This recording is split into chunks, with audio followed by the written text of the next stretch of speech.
Yo, what's up guys? This is Bunny Muffins. I got the patch 10.4 notes today. Keep in mind, this patch is delayed. It's going to be released on Thursday, not Wednesday like how it normally is, and this is due to the holiday in North America.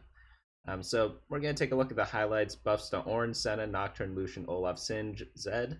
Nerfs to Crystal, Poison, Talia, Azir, Taric, and they're reworking Glacial.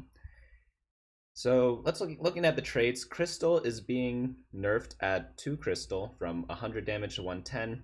Honestly, it's not going to make that much of a difference. That means Taric dies 1 hit earlier. It doesn't really change too much to Ashe. Glacial chance to stun is now 25% at all levels, so that's a buff to Glacial and a nerf to the other ones, but they gain bonus magic damage on the stun. So let's take a step back and think about this just for 1 second. This means in Berserkers, when they run Volibear and Olaf, they have 2 Glacial, and they get an increased chance to stun, and now they get damage. So the Berserker comp's getting a huge buff with this. I'm not too sure about getting to 6 Glacial because I don't really like some of those champions, but early game, if you have Warwick and Volibear, Warwick and Ornn, Volibear and Ornn, any combination like that, you might be wanting to play it a little more than you used to because this damage does make quite a big difference. It's kind of like electric, but only single target. But Berserker comp gets a pretty big buff from this, all things considered. Poison mana increase is now 50% to 33%. Pretty decent size nerf, but I think Poison's still going to be really good because some compositions really depend on getting their ultimates off. For example, in Rangers, Taric, his ultimate is so game breaking for that composition that even a 33% increase is huge. However, other comps maybe aren't hit quite as hard. Now we are on to the champion balance. Ornn buffed at all stages with his spell damage, which is fine. He's the worst one-cost warden by far, but he's probably still going to be the worst one after this. But you don't really, it doesn't make that much of a difference because you want to transition out of them anyways, apart from Leona. She's strong at most stages in the game, though super late game she does fall off. I'd rather have like a Malphite there, for example, but who wouldn't? Talia mana, this is a pretty big nerf. 20 mana is a lot, considering her first cast is so critical. And now when you put her on the Ocean Tau, she will not ultimate right away. So Talia, her value drops a lot, though I don't really think she deserved this. Senna, ally bonus damage increase by a tiny bit, so that's fine. Senna's very underplayed, so any buff to her is good.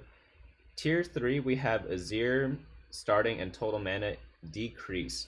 Or sorry, starting mana decrease by 25. That is a huge change because now Azir does not snipe your carry right as the game begins anymore. And we'll have to think of other ways to use Azir. That means some Sins gets worse, Yasuo gets worse, because he's played in the Yasuo comp slot, and Infernos get hit a tiny bit, though they don't really use Azir that much, and I think the nerf to Azir makes Inferno even stronger because that was like a competing composition. Nocturne attack doesn't matter. Lucian spell damage buffed at early stages, or attack damage ratio from a spell, so that's a good buff because Lucian's pretty weak right now. And I really do want to see more light compositions that revolve around Lucian rather than Vayne. I find Vayne very boring and Lucian's very fun to watch, to be honest, so I'm really excited about that. Olaf health increase, so that's good. So they're buffing Berserkers twice. And they're also buffing Olaf at level 1 for his bonus attack speed. So now when you have one Olaf, you get more health and more attack speed. So it's not as devastating if you don't get him 2-star. And he also gets a Glacial buff, which is huge. So be on the lookout for Berserkers. They're kind of weak this patch because most of the other compositions are geared towards the middle game. And Berserkers really punish late game compositions before they get online, but now since in 10.3 when everyone's playing mid game comps, Berserkers don't quite have that power spike because they can't transition it into anything else later in the game, whereas all the other compositions where they revolve around a 3 cost instead, they can transition still because they have more gold than spending 12 gold on an Olaf. The last champion change is tier 5, Singe spell damage increased at level 1. That is a pretty big buff. That means upgrading him to level 2 isn't as critical anymore. Instead of a 100% damage increase, it's now like a 50%, less than 50% damage increase. So finding that first Singe even more critical than before now. Taric invulnerability duration nerfed to 2.5 seconds. That's fine. It really shouldn't change that much. He's still going to be a really good champion. just because the radius when he's level 2 is so huge. And then Zed gets a small attack speed buff. So some Sins, they nerfed Azir a lot, but they improved Zed a bit. So it's going to be more of a feast or famine composition because hitting Zed is really hard in that composition. So Berserkers should be stronger.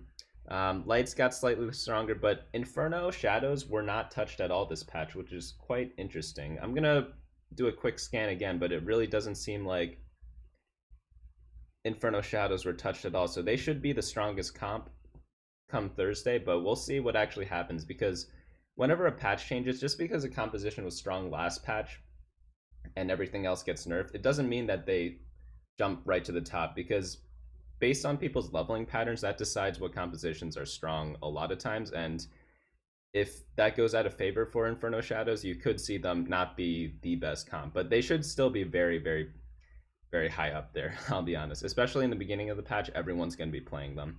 So maybe we should try to think of a counter to the Shadow comp, which would be Taric, because Crystal just completely wrecks Kindred damage. UI updates and bug fixing. You can now mouse over the stage tracker to see the exact opponents you previously faced. That is awesome. Now I don't have to keep track of stuff in my mind to guess my next opponent. So this makes the game a little less skill intensive because now the players who used to track everything, they don't need to do it anymore. So now the playing field is very level. So this actually makes it better if you're not like top 10 challenger. You might see a spike in elo that way. Red buff tooltip now correctly displays partial healing reduction. Okay. And Olaf's spell now properly cleanses and immunizes all attack speed slowdown effects. Oh, that's another buff for Berserkers then. Okay, so Berserkers should be pretty decent. Depends on what people are playing. If people are going for greedy compositions, then Olaf's going to be very strong. But since every composition last patch revolved around Leona, it gives them like a free front line against Berserkers. That's only one cost, and Berserkers are countered by a strong front line, so that's why we see that happening there as they got weaker this patch. But yeah, I rate this patch probably like a 8 out of 10. I'm pretty pleased with this patch. I just don't understand the Talion nerf, and I think they should have touched Shadows a tiny bit. But other than that, I haven't really been happy after reading some of their patches, but most of these changes make sense to me. So yeah, thanks so much for watching. Again, this was Bunny Muffins with the patch rundown for 10.4, and good luck on the Rift. And if you guys want to get better at TFT and you haven't already, feel free to hit that subscribe button down below and let me know what you think of this patch by leaving a comment. I'll be streaming again on Friday, 3 p.m. US Eastern Time, and then do that same time on Saturday and Sunday. So I hope to see you guys there at twitch.tv/bunnymuffinslol. I'll see you guys next time.